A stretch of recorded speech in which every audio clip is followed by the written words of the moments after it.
소개받은 김종덕입니다. 마이크 되는 거예요? 예, 감사합니다. 네? 아, 이게 안 돼? 녹음용. 아, 녹음용이야?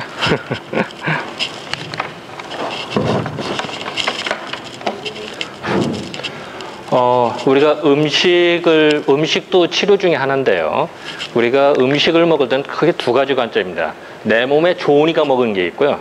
관념적인 게 있습니다. 아, 이게 좋을 것이다. 아니면 문화적인 특성. 그래서 우리는 음식을 연구하는 데 있어서, 체질별 음식을 연구하는 데 있어서 역사적인 특징이나 문화적인 특징을 이해를 하고, 또한 체질별로 어떻게 더 효능이 좋은 건지를 같이 병행을 해야 그 연구의 그 특성상도 맞지 않을까라고 해서 어떤 포도에 대한 역사적인 품성과 특징과 효능에 대해서 분석을 좀 해봤습니다. 목차는 다음과 같습니다. 포도에 대한 역사라든지 품성, 전래, 어떤 그 효능, 이렇게 해서 쭉 한번 조사를 좀 해봤는데요.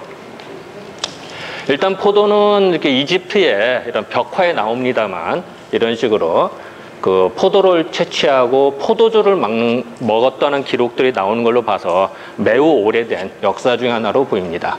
물론 그리스 신화에 보면은 이렇게 포도주를 만들고 또 술에 취했다, 술의 신도 나오고 있습니다. 포도의 품성에 대해서 살펴보겠습니다. 포도는 무슨 뜻일까? 왜 포도라고 했을까? 라고 했을 때요, 중국의 진시황이 천하를 통일했어요. 얼마나 기쁘겠습니까? 그 천하를 통일한 다음에 이 천하가 사람들이 다 모였어요. 그래서 정말 즐겁게 술을 마시면서 즐거워했어요. 진나라 입장에서는. 그랬을 때 천하산으로 대포, 크게 취했다는 거예요. 그래서 술의 의미는 우리가 흔히 한국에서 대포잔, 막걸리 없는데 대포잔이라고 합니다만, 대포가 술잔이 크다라는 의미도 있습니다만, 사실은 대포, 같이 모여서 즐겁게 취한다라는 대포입니다. 그래도 여러 명이 같이 먹으려면 술잔이 커야 되겠죠. 그래서 대포잔이 되는 겁니다. 그런데 사람들이 마치 소포대포냐 이렇게 잘못 알고 있습니다만, 그래서 그런 대포의 포자를 따서 포도라는 단어를 만들었습니다. 쉽게 말하면 포도라고 하는 단어는 같이 모여서 즐겁게 마시는 과일 내지는 술이라는 의미입니다. 그래서 포도주는 혼자 먹으면은 포도주가 아닙니다. 그래서 사람들이 즐겁게 마시고 또 기분 좋게 취한다. 그러니까 도연이라는 그런 뜻이에요. 그러니까 포도주는 같이 마시고 기분 좋게 취하는 술의 의미로 포도라는 단어를 만든 겁니다. 그것이 그 중국 사기에 나온 거에 근거를 두고 있습니다. 그런데 이에 대한 반론도 물론 있습니다. 어떤 반론이냐? 포도를 지금 제가 말씀드린 이 포도로 써야 됩니다만 실제로 요 도자로 쓰거든요. 그러면은 말이 안 맞거든요. 그래서 이런 반론도 물론 있습니다. 이건 이제 이시진이나 역대 의가들에서 반론들이 여러 가지 있었고요. 또한 고대의 이란어의 무다우를 음역한 거라는 주장도 있습니다. 그렇기 때문에 포도라고 하는 단어도 후대에 갖다 붙인 말 아니냐, 의미를, 이런 것도 있습니다. 또한 포도는 그림에도 보입니다만 용이 있고요, 드래곤이 있고요, 여기 여의주가 있어요. 그랬더니 마치 이게 반짝반짝 빛나고 총알에서 이 용의 여의주, 즉 마치 용의 여의주 같은데 풀이에요, 식물이에요. 식물의 용의 여의주와 같은 것이 형상화된 거로 해서 포도를 초룡주라고도 합니다. 그래서 그 문양입니다. 그래서 이런 용의 여의주 같이 좋기 때문에 그래서 수태, 임신을 할 수가 있고요. 또한 다산, 많은 사람을 자손을 번창하고 많이 그 자식을 생산할 수 있는, 자식을 낳을 수 있다는 의미가 됩니다. 또한 자식이 많이 낳고 용의 기운에 따라서 그 벽사, 나쁜 기운을 물리치는 그런 개념이 있습니다. 즉 포도는 집안을 윤택하고 가문을 번창하고 다산의 의미가 있기 때문에 예전에 그 기록을 좀 봤더니요, 또한 포도 덩굴이 쫙 뻗어 있어요. 뻗어 있으면 그늘이 좀 멋있거든요. 그래서 얼마나 크면 왕모 포도라고 했어요. 정말. 그리고 또한 초룡주장이라도 주렴을 탕을 치듯이 쫙 널려 있어요. 그런 의미가 있습니다. 이런 식으로요. 약간 어때요?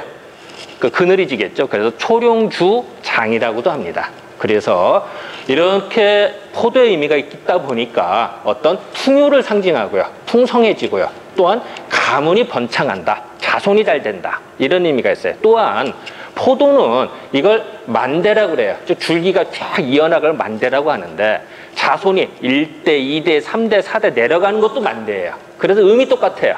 그래서 즉 자손이 번창한다는 의미도 내포되어 있습니다.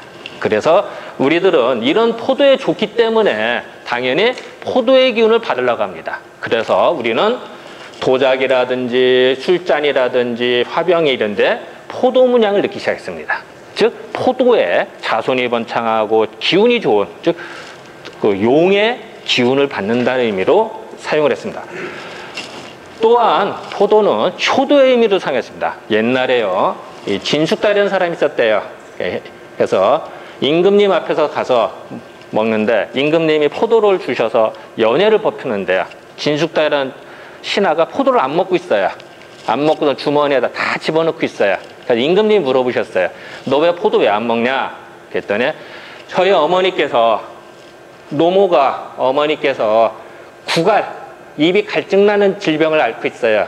그래서 포도를 구하려는데도 구할 수가 없대요. 그래서 이 포도를, 임금님이 주신 포도를 안 먹고 가져가서 어머니한테 드리려고 합니다 라고 해요. 그래서 임금님이 감탄을 하셔서 포도를 300개나 주셨대요. 그래서 이걸 먹고 어머님이 질병이 낫으셨대요. 그래서 이때부터 포도를 효도의 상징으로 여겼습니다.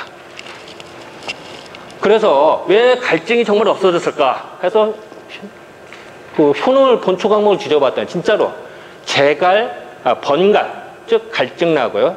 또 허번증이나 아니면 갈증 나는 걸 없애준다는 효능하고 일치하고 있습니다.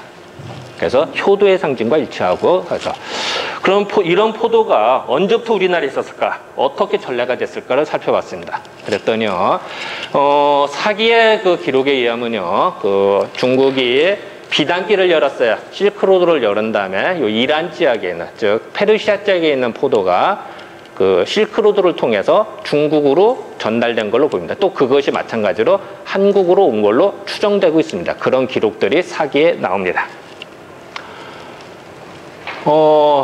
고로 장건이라는 사람이 이제 같은 얘기죠. 장건이라는 장군이 서역을 정벌해서 가져왔다라고 나오겠습니다. 그런데 문제는 이렇게 다들 알고 있었는데 그 의서를 보면 이런 얘기가 나옵니다. 즉 포도의 효능이 신농본초경에 포도가 있었다.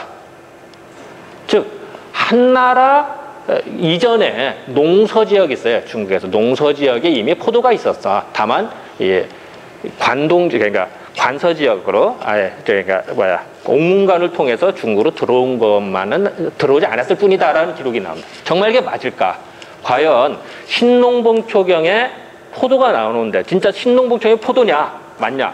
문제가 생기죠. 신농봉초경은 말 그대로 몇 천 년 전 책으로 알려져 있는, 정말 맞냐? 예, 알겠습니다. 그래서 신농봉초경을 봤더니 정말 맞냐? 아니라는 거죠. 사실은 말이 신농씨가 했다고 합니다. 사실 한나라 시대 때 한 거죠. 사실 틀린 얘기죠. 그 증거 중에 하나는요, 이 농서지역이라는 단어나 오원이라는 다명이 나와요. 즉 신농. 근데 이 지명은 다 한나라 때 만들어진 지명입니다. 옛날엔 안 쓰던 지명이에요. 그런 지명이 나온다는 거는 한나라 때 써진 의서인데 그걸 마치 신농시에 만든 걸로 착각하게 만든 것 뿐입니다. 또한 한국에서는 이런 봉수병이 발견이 됐어요.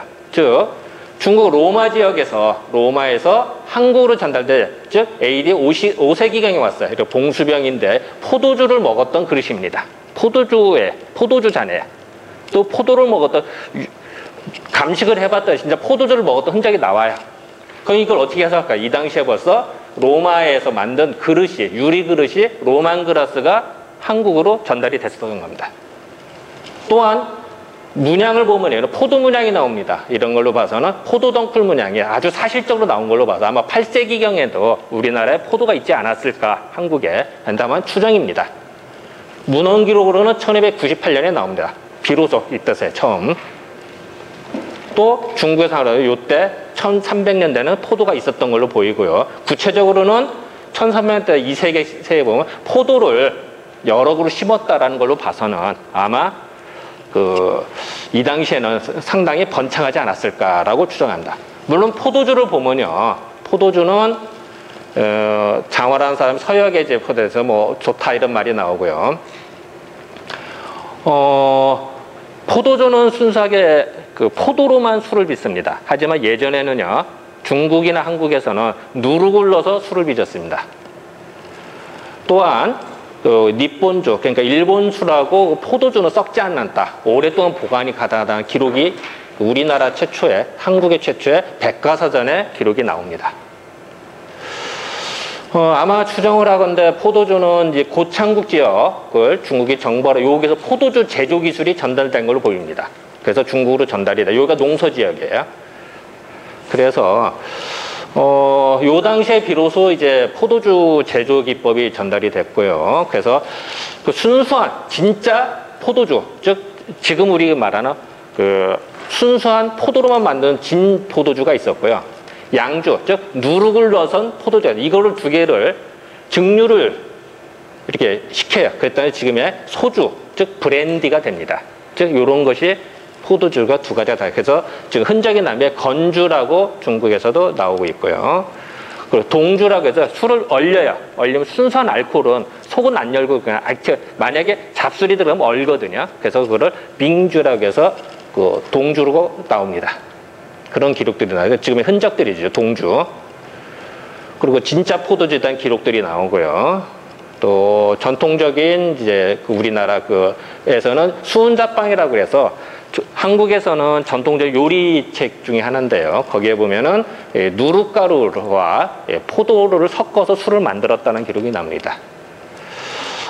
그런 어떤 포도주의 효능으로서는 이제 술도 깨게 되고요. 더구나 시간상 빨리 해서. 그리고 얼굴색을 이쁘게 만듭니다. 즉 주안색, 화장한 것까지 얼굴이 이쁘게 만들어주고요. 그래서 또한 백맥의 유통, 그러니까 몸의 기운을 소통을 하게 하고, 그래서 운동을 할 때, 즉 기공을 할 때 술을 먹었다라는 기록이 나옵니다. 그리고 또한 브랜디, 즉 소주와 양주, 누룩을 담은 술의 효능을 다르게 봤습니다. 그래서 또한 사상의학에서는 태음인 식품으로 봤는데요. 기록에 의하면은 이게 액체도 많고 해서 이렇게 후오, 그러니까 기액을 이렇게 풍부하게 만들어주면서 해서 간의 기운이 돼서 포도라는 기록이 나옵니다. 물론 생력이 많다라고도 나오고요. 유효하다고 나오고요. 그래서 또한 그 이유 중에 하나는 포도는 장과류에 속하는데요. 이런 장과류들은 특징 중에 하나는 이 소변을 잔다. 소변을 잘 나가고요. 치림작용이 있습니다. 그래서 이런 소변을 잘 나가게 하는 효능과 장과류의 특징 때문에 결국은 포도가 태양인할 때 사용하지 않았을까라고 이제 추정하고 있습니다. 물론 이거는 구역질, 어떤 구토나는 증상을 그치기도 하고요. 안퇴하는 작용도 있고요. 임신을 계속 유지시켜주고요. 그래서 결론적으로 말씀드리면은 포도는 같이 마시는 술이다. 그리고 즐겁게 마셔야 되고요. 또한 초룡주의 의미가 있었다. 그거는 자손을 번창한다. 그리고 또한 옛날 진짜 포도주가 있었고요. 누룩을 섞은 포도주가 두 가지가 동시에 있었다. 중국과 한국에서는. 그래서 그거를 그러니까 증류한 것이 소주, 즉 건주와 빙주로서 현재 흔적이 남아있다. 그리고 사상의학에서는 태음의 식품으로 현재 사용하겠습니다. 네, 이상으로 발표 마치겠습니다. 네, 감사합니다. 시간상 빨리 했습니다. 덕분에 질문을